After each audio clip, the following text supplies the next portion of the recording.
So, Anthony, how did SeedLegals begin? So lots of people seem to think I'm a lawyer. I'm not a lawyer. I was a bit embarrassed not to be a lawyer, initially, but now I'm actually proud to not be. So SeedLegals, my background, I used to be electronics and then built a startup, real-time 3D graphics. Then I was hired by the BBC, moved from Australia to London, headed up BBC iPlayer. After I left the BBC, I built a startup, sold it, invested in a few, and got tired of paying lawyers. Met my co-founder at a party and created SeedLegals, and this was in 2016. And the idea was, if you're a startup and you're looking to raise investment, don't go to a law firm. There should be a new platform for that. So we're now 160 people. I think about 1 in 3 of all early stage funding rounds in the UK is done on our platform. And if you're doing SEIS or EIS tax breaks, more than half of all of those. So, I love how taking a disruptively different approach to something and providing a solution. Law firms think the answer to a problem is a contract, but for me, the answer to a problem is tutorials, videos, data, a platform, team, workflow, 24/7 online, and a legal document. So that is my background and SeedLegals. Brilliant. So you met your co-founder at a party. Yeah. How did you then start going about making your idea into a reality? What steps, if anyone's here wants to build a business, what did you do to get your business off the ground? That's a great point. So I think one of the things I've learned over the years is in a startup or business, you really need 3 roles in the business. Number 1 is the domain hustler, the expert, the person often who idea it is, the doctor, the dialysis machine, mother, solving a problem, but they often are no good at building anything and they don't know how to raise money. So the second role is whoever's going to help build it. That's usually your CTO or technical co-founder. And the third role is the Mr. or Miss Money, the person who's going to make it a proper business. That's often aligns with the CFO or COO role. So now if you look within yourself and you go, which one or more of these am I? So for me, I'm really the tech product guy. I've been around enough that I can do some of the money things, but I don't really care for that. So my co-founder's that. It was my co-founder's idea. He's an ex-VC and serial angel investor. So when you are looking to create a startup, you're thinking, my SeedLegals data shows mostly it's 2 founders. It's not always. Sometimes it's 1, sometimes it's 3. If it's more than 3, something usually goes wrong because more than 3 is just too many.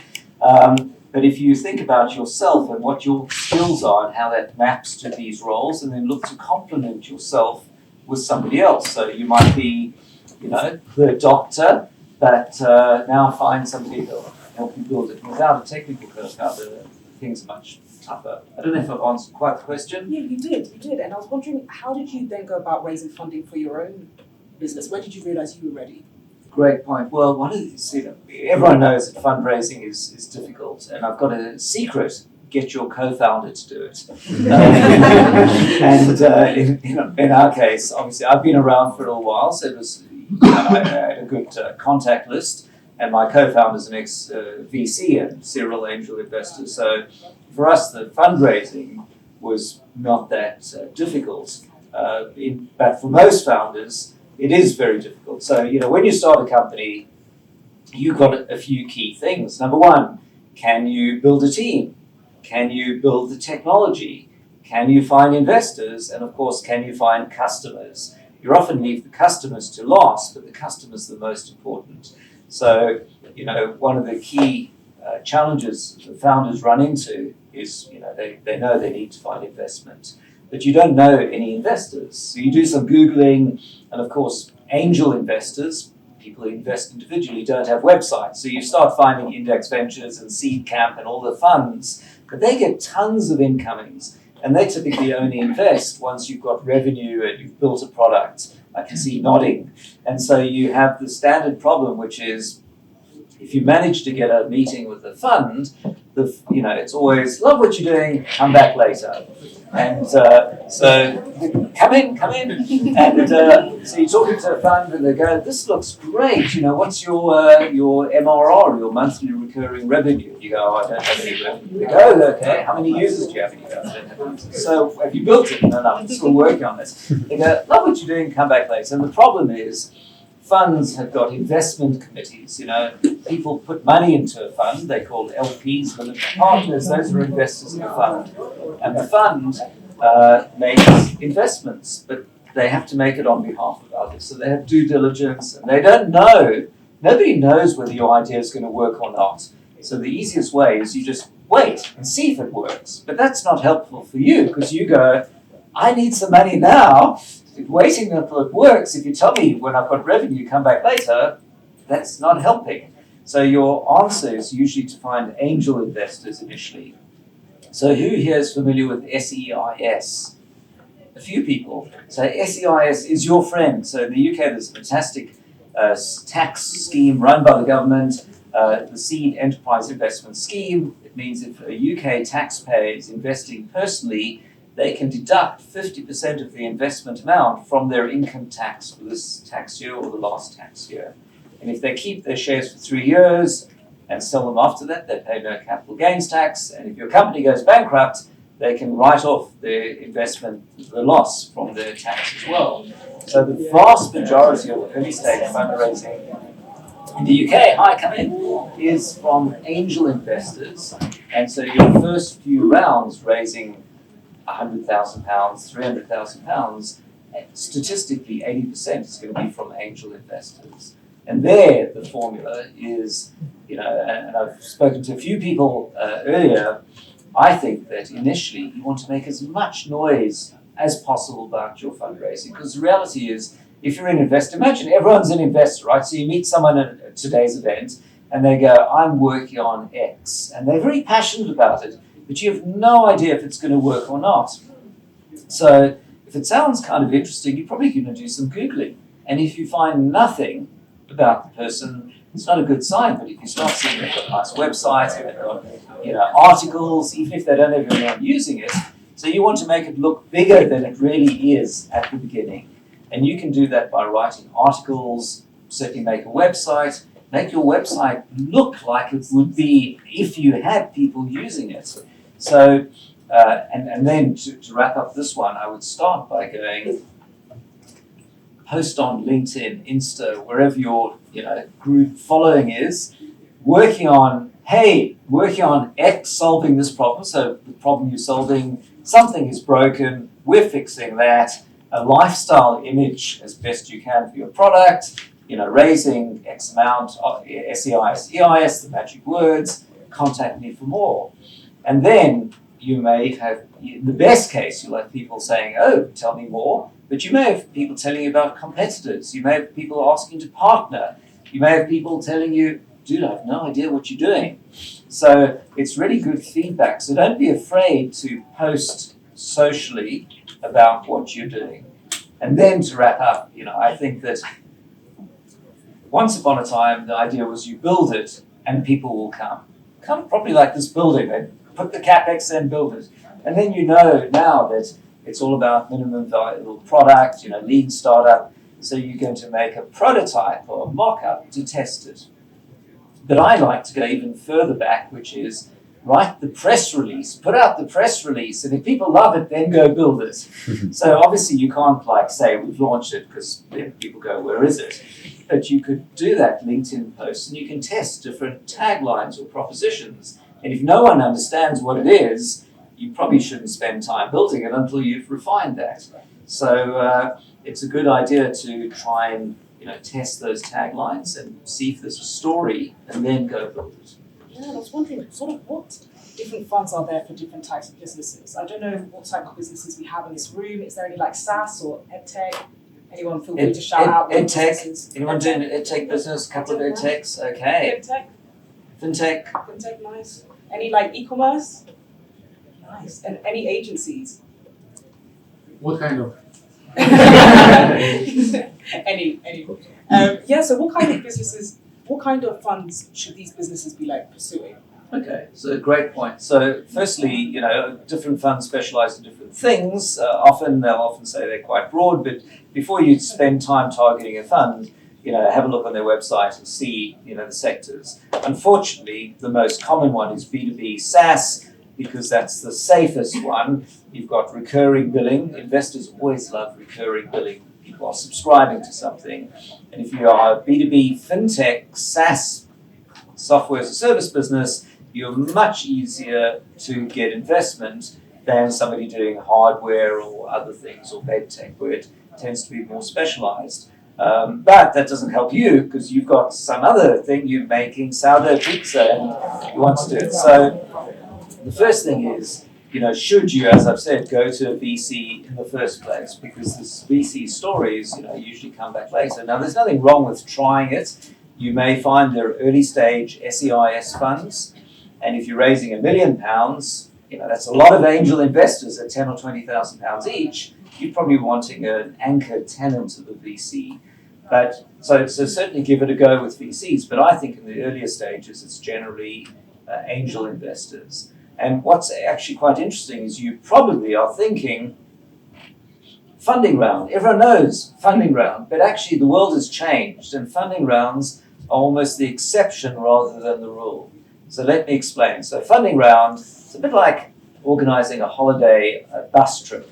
You have to get all the passengers together to get on the bus, and the bus can only leave when the last one arrives, and you have to push them on. Then there's a late one, and they're waiting. It's like your funding round. You've got a bunch of investors in the round, and you have to spend all this time between now and like June finding investors to fill up your round, 500K or 300K or whatever you're raising. But what you really want is you want some money now. So what if you met somebody at an event and they went, love what you're doing, can I invest £10,000? And instead of going, come back in June, you could go, yes, let me send you a document that I can take your money today. And that has transformed everything. So it's called an advanced subscription agreement. On SeedLegals, we call it a seed fast. And now there's more money raised outside of a funding round than in a funding round. So people reach out to investors and take investment amounts individually that convert into shares when you do your funding round later. And my favorite example is Sophia from Sourdough Sophia Bakery in Hackney. So she wants to create some more bakeries. And she's obviously a baker, not a sort of fintech, MBA person. So fundraising was not the first thing to mind. And I noticed she was on SeedLegals and she was doing these seed fasts for like £500, £1,000, £2,000. And over the course of a month or two, she did literally 100 individual investments from £500 to £20,000. And I was convinced that everyone who came into a bakery, she said, would you like a baguette, croissant, and can I send you an investment agreement as well? And she raised £200,000 using this. And I was completely delighted because she would have been somebody who would probably have struggled to get VC investment. A bakery isn't a sort of SaaS platform. It doesn't match a VC thesis typically. And but now, thanks to automation, she can, and knowledge that such a thing exists, and these investors all get their tax breaks and so on. So think about fundraising as finding individuals, at least initially, to give you the funds that you can then hire the designer and pay yourself and do other things. And then you do an initial funding round of a couple of £100,000, and then you do your seed round and Series A and so on. For example, so with Sophia, telling individual people to invest, how would you go about telling someone to invest, and how are they going to get their returns in the long run? How does that work?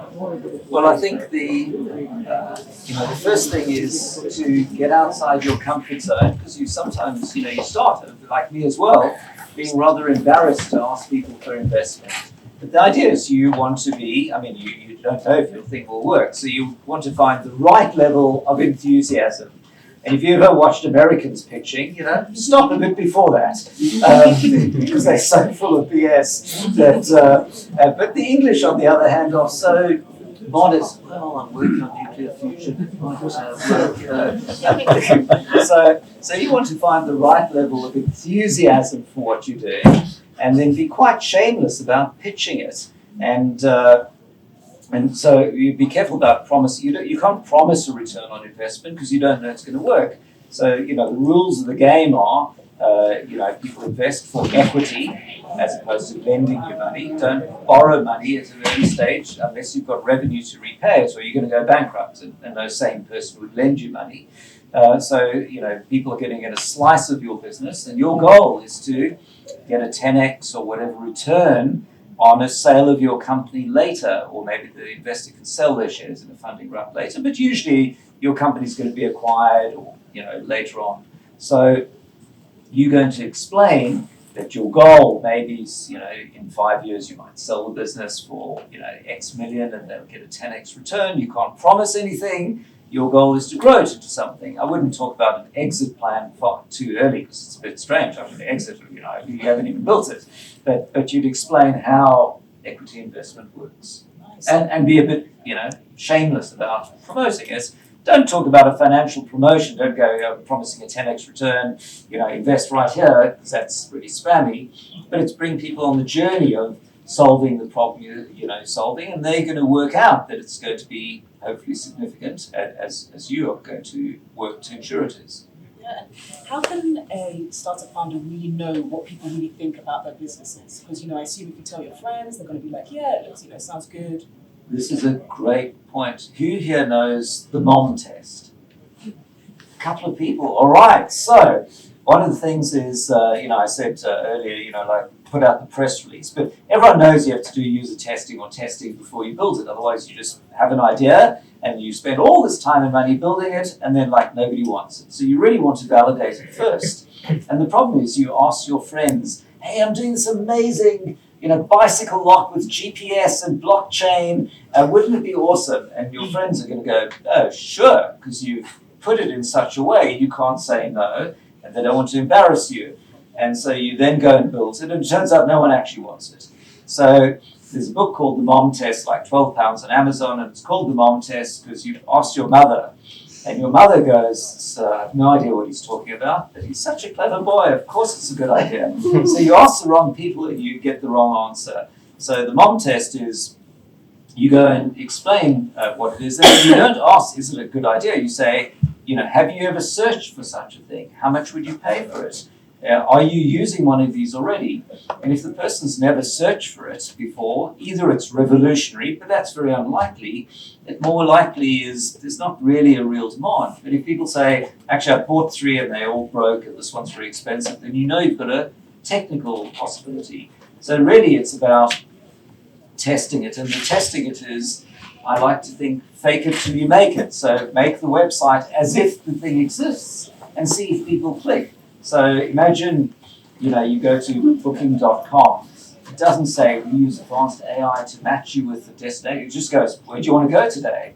So you could make something that looks as much as possible like the real thing, and then you can make a prototype, or you can use Figma or any other thing to make it look like a clickable prototype, and ask people, hey, tell me about this. And if people go, I do have no idea what it is, keep iterating until they do. And if they say, this looks interesting, but I don't know what the buttons do, then iterate on that. And I was just wondering, anyone here who has a business, what components do they have to have in their business that they're like, yes, I can go for funding now? It's a great point. So even though at SeedLegals my goal is to help everyone get funding, funding is the failure to not have to get funding in a sense. So if you can bootstrap and pay for it yourself, that's much better than taking other people's money because if it's not working, you just stop. You don't owe anything to anybody. But the problem is, of course, at some point you just can't afford it yourself. So it's costing you £500 a month, and then you want to hire someone, and then it's £1,000, and then it's £5,000 a month, and then it's £10,000 a month. And pretty soon you have a discussion with your wife about where the money's going, hypothetically.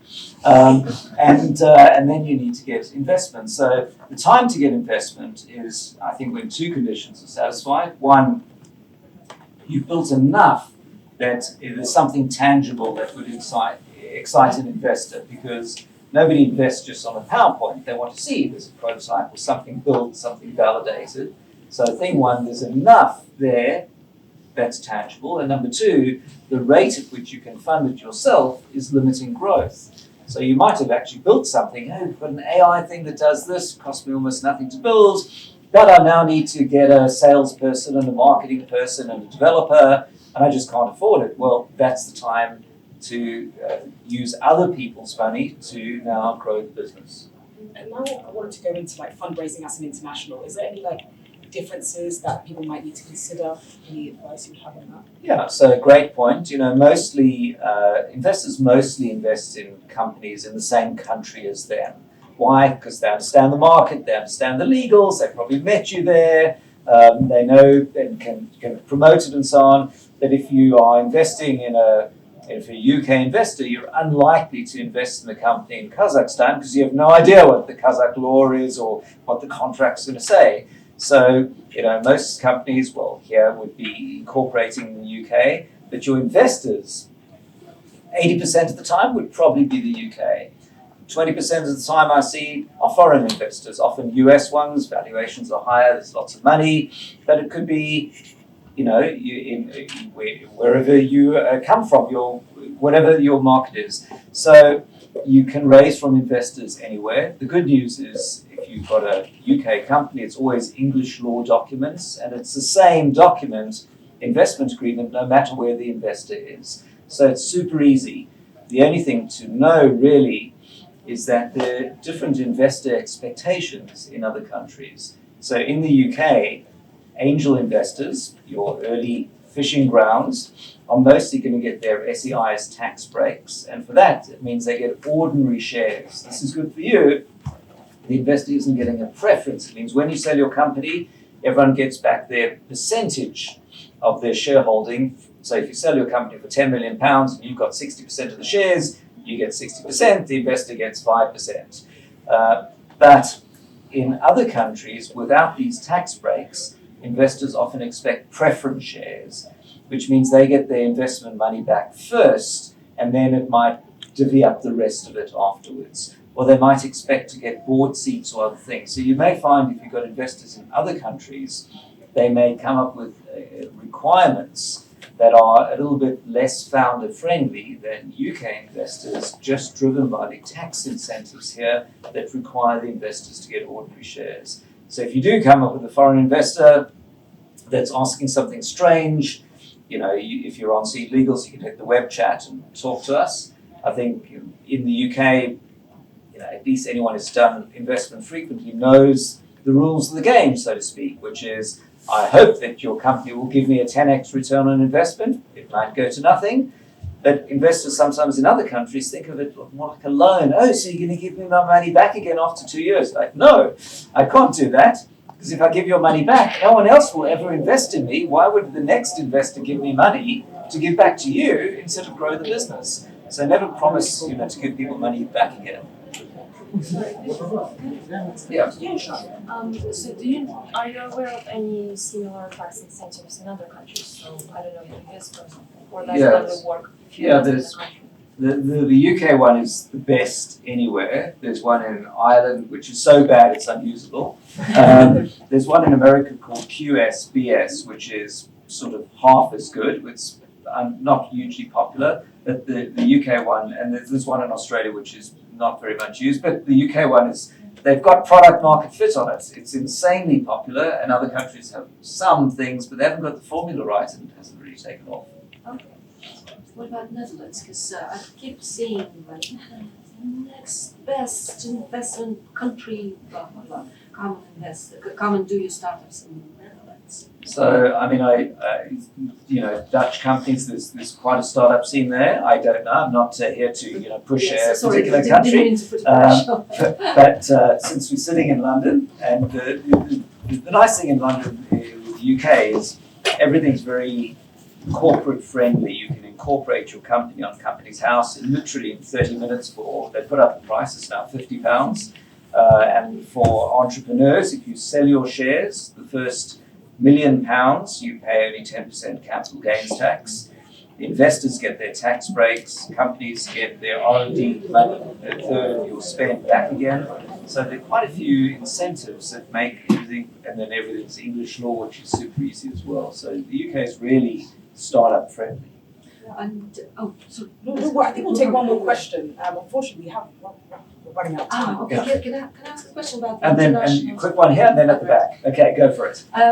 on the kind of international arm of Yeah. it? So being in the UK, so if the startup in the UK, Yeah. but the actual operation, say you mentioned Kazakhstan, maybe Yeah. Kazakhstan or maybe Azerbaijan, how would having the UK kind of origin of the company that operates in a different country, would that be beneficial? Is it attractive, or would just better look locally in Right, so Asian it's a great question. So I mean, most companies I see on SeedLegals, there's a founder in the UK, the company's in the UK, and the initial market is the UK or global, and everything fits together. But sometimes you might be based in Azerbaijan. If you have an Azerbaijani company, I'm guessing you're going to only end up raising investment from people in Azerbaijan, or maybe the diaspora people here who understand that. But you're unlikely to have, global investors because they just don't know it. So your next thing, you might go, well, I incorporate a top company, a top co, as it's called, in the UK. My Azerbaijan company becomes a subsidiary. I keep employing people there, but I'm going to raise investment in the top company. And that solves the legal things. You may still find investors, not understanding how things work. It becomes a bit more complicated, but that's the next thing to do.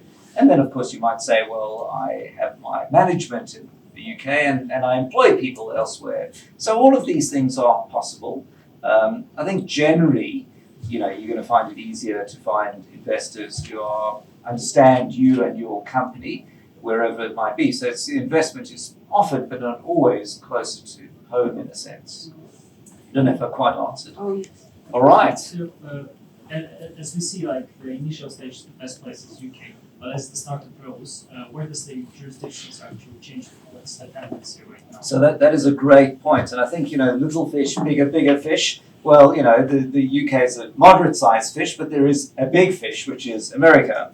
So sometimes people think what's called the Delaware flip, which is that you want to raise investment in the US, the US investor, you think only invests in US company, you keep reading TechCrunch and you see the valuations in the US are way higher and they're much more money, so you think I'm going to incorporate in Delaware. But investors are not that stupid. I mean, if you spend $500 incorporating Delaware, it doesn't just put a zero at the end of your valuation. Something else has to change. So I've done some webinars with a guy called Daniel Glazer from Wilson Sonsini, a huge US law firm that does all the big VC deals. And his advice is, if you've got a UK company, just stay with your UK company, unless you have an investor from the US who insists on moving to the US, because it's a nuisance. I've seen UK companies who decided we're just going to make a US company. It often costs $30,000 in legal fees to do it, at the end of which they found they are less investable to UK investors because it's now got complicated. And US investors go, great, you've got a Delaware company. Where do you live? London. Where's your team? London. Sorry, why am I? So the time to launch in the US and maybe flip to a US top co maybe is when you've worked out product market fit, you've got a mature product in the UK, you're doing millions a year in revenue, and you can now afford to spend some millions on a US launch. And at that point, you may find investors going, I'm just going to invest in your UK. Whenever I see startup founders, maybe this is a good way to wrap up, there are always many things you could be spending your time on. I'm working on getting an Innovate UK grant, which is nice, but those smart grants have only a 3% success rate. I'm thinking of flipping to the US, I'm thinking of whatever. To me, you want to be laser focused on the key thing that is going to make your business a success, which is building something that your customers will love. And anytime you're spending moving the chairs around, reincorporating and paying lawyers and stuff, this is not the laser focused thing to do. So when I see founders spending time on these other things, I think, you could literally this afternoon have incorporated your company for £50 and move on to the next step. So I would really focus on that. And you can always, do these other steps later when necessary. Thank you so much. We actually didn't get time for the reality in the quiz. We can talk later. Yeah. Anyone else? You can hit me up on LinkedIn, Anthony Rose, or Anthony@SeedLegals.com if you have any question or do we get a chance. Yeah. So thank you so much, guys, and we'll see you next week.